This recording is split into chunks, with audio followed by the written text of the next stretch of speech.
Durante eventos, no último sábado, Lula virou alvo de críticas devido a seus discursos polêmicos. Na cerimônia de oficialização do apoio do PSOL, o petista relembrou do Petrolão e disse que foi Sérgio Moro o responsável por quebrar a estatal e o país. Eu hoje estou feliz porque o Moro, sabe, eu nem sei o que ele está fazendo. Mas ele é aquele ditado que a gente aprende com a mãe da gente. Quem faz daqui na terra vai pagar na terra, e ele vai pagar por tentar manobrar a sociedade brasileira. Ele vai pagar na terra ao que ele levou esse país a quase quebrar uma empresa como a Petrobras, a quebrar nossa indústria de engenharia, a ser responsável por 4.400.000 postos de trabalho fechados, a ser responsável por quase 170 bilhões que nós deixamos de investir nesse país, a ser responsável por 58 bilhões que nós deixamos de arrecadar, a ser responsável pela quebra da BR. Além de ter prometido o Ministério do Índio, Lula ainda disse que, se vencer, vai recriar o Ministério da Cultura e que não se importa com teto de gastos. Nós não vamos ter apenas mais um ministro de cultura, não. Além do ministro, vamos ter um comitê de cultura para que a gente faça da cultura uma coisa muito forte nesse país. Não será pouca coisa a transformação que nós vamos fazer. Não me peça para falar o teto de gasto. Não tem teto de gasto. O petista também defendeu a volta da relação brasileira com ditaduras e governos esquerdistas da América Latina e disse que vai extinguir os clubes de tiro para dar lugar a clubes de leitura.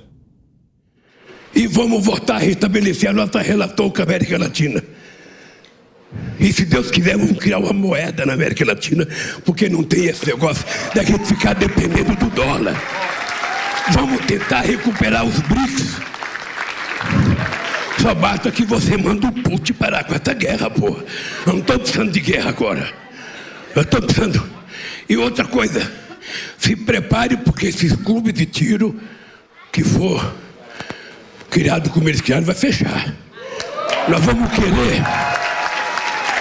querer clubes de leitura. Nós vamos querer bibliotecas espalhadas por esse país afora. Ao invés de tiro, vai ter um livro. Já em evento na Brasilândia, em São Paulo, o petista disse que o presidente Jair Bolsonaro não tem sentimento e que os policiais não são gente. Ele não tem sentimento. Ele não gosta de gente, ele gosta de policial. Por fim, Lula voltou a criticar a graça concedida ao deputado Daniel Silveira e defendeu indulto a bandidos. Ele agora resolveu brigar com a Suprema Corte. Tá cheio de menino de 17, 18, 19, 20 anos que foram presos. Nem se sabe o crime que cometeram. Não tem advogado porque não pode pagar. E esse presidente, ao invés de visitar uma cadeia e dar indulto para quem merece indulto, ele resolveu dar indulto para um amigo seu que tinha cometido a barbaridade de ofender a Suprema Corte. Nas redes sociais, Bolsonaro relembrou de um alerta que fez em 2016 sobre os planos do PT de unificar a esquerda da América Latina e restaurou um vídeo de quando era deputado, no qual defendeu a população e os policiais. É que uma minoria de marginais aterrorizam a maioria de pessoas decentes. Quando se fala em menor vagabundo, como esse que foi preso lá no Porto do Rio de Janeiro, você tem que ter uma política para aprisionar esses caras, buscar a redução da moralidade penal e não defender esses marginais como se fossem excluídos da sociedade. Não são excluídos, são vagabundos, que devem ter um tratamento adequado. A minha comissão não vai ter espaço para defender esse tipo de minoria. Olha só, buscar a redução da moralidade penal, uma política de planejamento familiar, buscar uma maneira de dizer à sociedade que eles foram enganados com o Estatuto de Desarmamento, só desarmou o cidadão de bem, os marginais continuam armados, tá ok? Lutar uma maneira para legítima, não apenas legítima defesa da vida própria de outros, mas legítima defesa do seu patrimônio de outrem, para dar uma resposta ao MST, que invade propriedade de quem trabalha, que leva o terror ao campo. Tem que mudar a política de direitos humanos, é só para humanos. Nesse domingo, em discurso, o petista voltou atrás e pediu desculpas aos policiais. Ana Paula Henkel, você tem falado aqui, né, Ana? Tem que deixar o Lula falar, é isso? Tem que deixar o Lula falar, para o Brasil ver as verdadeiras cores, né? As cores de um ex-presidiário. Agora ele fala, né, que esses rapazes aí, esses meninos, vítimas da sociedade, que eles são presos porque eles não têm, e não são soltos porque eles não têm advogados, porque realmente quem tem advogado, que tem a entrada lá no STF, que pode impetrar mais de 400 recursos, tira presidiário da cadeia, tira condenado da cadeia, condenado em 3 instâncias, condenado por desembargadores indicados pela própria administração petista. Senhor desembargador Gebran Neto escreveu ali, né, no processo: há provas sobradas. A gente vai repetir isso aqui ad eterno. Aumentou a pena do ex-presidiário, mas quem tem advogados, né, senhor Lula? Quem tem advogados de olho aí no STF, como o senhor Cristiano Zanin, que inclusive o ministro Gilmar Mendes chorou, tomou água, ficou nervoso, fez homenagens ao advogado da defesa. É inacreditável, né? É cômico e trágico ao mesmo tempo. Agora, ele fala também do indulto aí da graça presidencial do presidente ao deputado Daniel Silveira, mas também não fala absolutamente nada de como ele protegeu o terrorista italiano Cesare Battisti, que assassinou 4 pessoas, assassinou inclusive um pai na frente de um filho, de um adolescente, foi protegido pelo ministro Barroso, mas depois, na administração do ex-presidente Michel Temer, ele foi extraditado e lá na Itália ele confessou os crimes. Lembrando que o ministro Barroso disse em sessão ali do plenário que ele era um homem inocente, que ele era um homem de bem, né? Agora, outro ponto interessante das falas aí, né, da campanha eleitoral de Lula, é como ele fala de pessoas o tempo todo.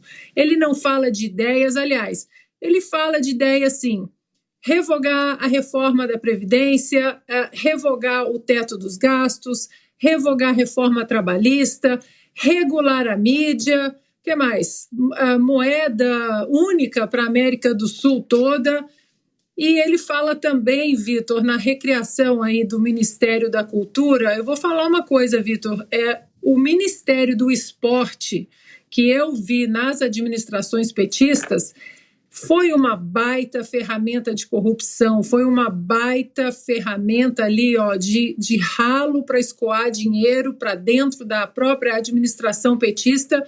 E muita gente me pergunta: se pudesse ter o Ministério do Esporte de novo, se eu apoiaria. De jeito nenhum, para nenhuma administração, principalmente quando tem ministros aí indicados como Orlando Silva, né, o comunista Orlando Silva, que agora ele porque quer passar o projeto de lei que cala o povo brasileiro, o projeto da mordaça, o projeto da censura. Mas o brasileiro está de olho, esse projeto não vai passar. Diga, Mota. Brown, eu sugiro a Lula que vá visitar a família de Renan Silva Loureiro, que foi assassinado há alguns dias atrás. Vá lá e repita as coisas que ele falou. Eu sugiro a Lula que vá visitar as famílias dos 41 mil brasileiros que são assassinados todos os anos. Sugiro que ele vá ao cemitério de Sulacap, aqui no Rio de Janeiro, onde são enterrados os policiais militares. Vá lá com esse discursinho dele.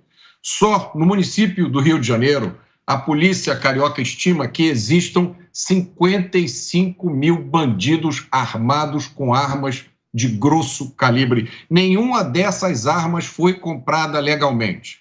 Nenhuma dessas armas foi usada em clube de tiro. Essas armas vêm todas do contrabando, estimulado pela impunidade que o senhor Luiz Inácio Lula da Silva e os seus companheiros ideológicos transformaram em lei. A herança do PT é a decisão do STF, que em 2006 determinou que criminosos hediondos também tinham direito à chamada progressão de regime, ou seja, cumprir só um pequeno pedaço da pena.